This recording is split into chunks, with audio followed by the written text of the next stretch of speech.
문자가 발명되기도 전인 기원전 6000년경에 제작된 이것은 터키 아나톨리아 고원 남쪽에 위치한 신석기 시대의 유적지에서 발견됐는데요. 이것을 통해 선사시대 주거지의 모습을 예측해 볼 수 있습니다. 기원전 700년에 점토판으로 제작된 또 다른 이것은 두 개의 큰 원을 그려 안쪽에는 육지를, 바깥쪽에는 바다를 나타내 당시의 세계관을 보여주기도 하는데요. 15세기에 프톨레마이오스가 만든 이것은 천동설을 바탕으로 제작됐지만 근대 지도의 기초를 잃었다는 평가를 받고 있죠. 이제 모두 눈치채셨죠? 바로 지도입니다. 시대를 살아가는 사람들의 삶의 모습에서부터 가치관과 세계관까지 보여주는 지도. 알아두면 쓸데있는 신비한 지도 이야기, 지금 만나봅니다. 조선의 진짜 지도를 만들기 위해 전국 8도를 누빈 고산자 김정호. 그의 두 발로 탄생시킨 보물 제850호 대동여지도. 많은 사람들이 대동여지도를 우리나라 최초의 지도라고 생각하지만 삼국시대인 628년 고구려 영유왕 시절 당나라에 사신을 보내며 봉역도라는 고구려 지도를 보냈다는 기록이 남아있고요. 1953년 북한의 평남 순천군에서 발견된 고구려 고문에서 요동성시의 그림 지도가 발견되기도 한 만큼 대동여지도가 나오기 훨씬 전부터 지도가 활발하게 제작되어 온 것을 알 수 있습니다. 하지만 현재 우리가 사용하는 지도의 본격적인 제작은 광복 이후에 시작됐는데요. 1958년 국방부 지리연구소에서 시작해 현재는 국토교통부 국토지리정보원에서 한반도와 그 부속 도서에 대한 지도를 제작, 관리하고 있습니다. 스마트폰 어플을 이용한 간단한 검색만으로 길찾기는 물론 소요시간과 최단거리까지 활용 가능한 시대에 살고 있는 현대인. 그렇다면 이렇게 일상에 혁신을 가져온 지도는 어떤 과정을 거쳐 제작되고 있는 걸까요?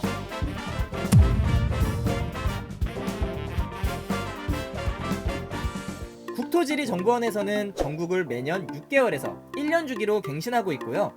도로 건설과 택지 개발 등 주요한 변화는 수시로 수정해 지도를 제작, 관리하고 있습니다.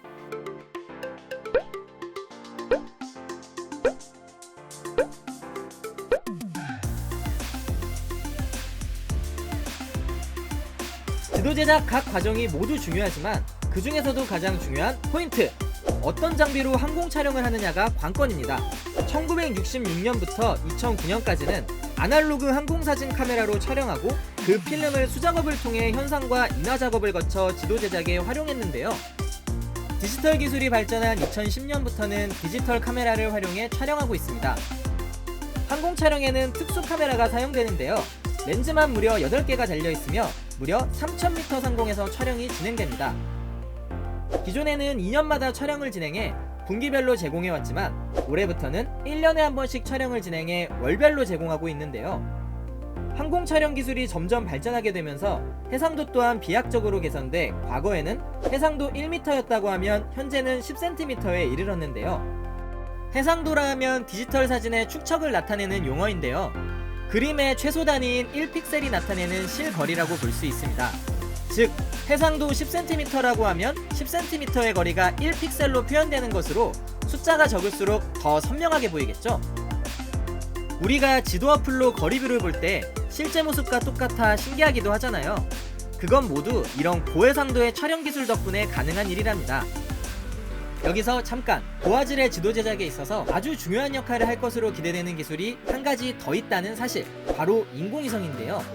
국토위성 1호가 카자흐스탄 바이코누르 우주기지에서 성공리에 발사됐습니다. 2015년 개발에 착수한 이래 약 6년간의 노력 끝에 발사에 성공한 국토위성 1호는 지도 제작 외에도 국토의 효율적인 이용과 재난관리 등 다양한 공공수요에 대응하기 위해 국내 기술로 개발된 정밀지상 관측용 위성입니다.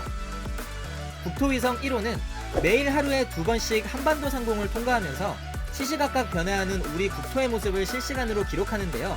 지난 5월에는 국토위성 1호에서 관측한 위성 영상 13점이 최초로 공개되기도 했습니다. 위성에서 바라본 독도와 잠실종합운동장 모습, 너무나 선명하죠? 여기서 더 놀라운 사실 한 가지! 항공 촬영의 경우 보통 2에서 3km 상공에서 진행이 되지만 인공위성은 무려 60km나 떨어져서 관측하게 되는데요. 그럼에도 불구하고 50cm급 고해상도 영상 촬영이 가능해 소형 자동차의 차종은 물론 사람까지 식별할 수 있다고 하니 그야말로 놀라운 기술이죠. 또한 항공기로 접근이 불가능하거나 사진 촬영이 힘든 지역에서도 관측이 가능해 재난지역 등에서 그 역할을 톡톡히 할 것으로 기대되고 있습니다. 지금까지 살펴본 고해상 항공사진은 단순히 선명한 지도 어플 뿐만 아니라 우리 실생활에서 보다 다양하게 활용되는데요. 건설, 국토관리에서부터 재난재해관리, 안보 및 치안, 산림환경에 이르기까지 다양한 공공부문에서 활용이 가능하고요. 자율주행용 정밀지도 구축이나 인공지능과의 접목을 통한 자동탐지 등 민간 부문에서도 활발하게 적용할 수 있습니다. 빅데이터, 인공지능과 같은 기술의 발전과 더불어 고품질 데이터 또한 가치가 높아지고 있는 만큼 고해상도 항공사진의 잠재적 가치 또한 그만큼 무한하다고 볼 수 있는 것이죠. 국토교통부 국토지리정보원에서는 6월부터 이런 고해상도의 항공사진 서비스를 국토정보 플랫폼을 통해 순차적으로 제공 중입니다. 고해상도 항공사진은 한국판 뉴딜의 중심축이라 할 수 있는 디지털 트윈 구축에 필요한 공간정보 핵심 인프라라고 할 수 있는데요. 고해상도 항공사진과 함께 더욱 스마트해질 디지털 트윈 대한민국이 기대됩니다.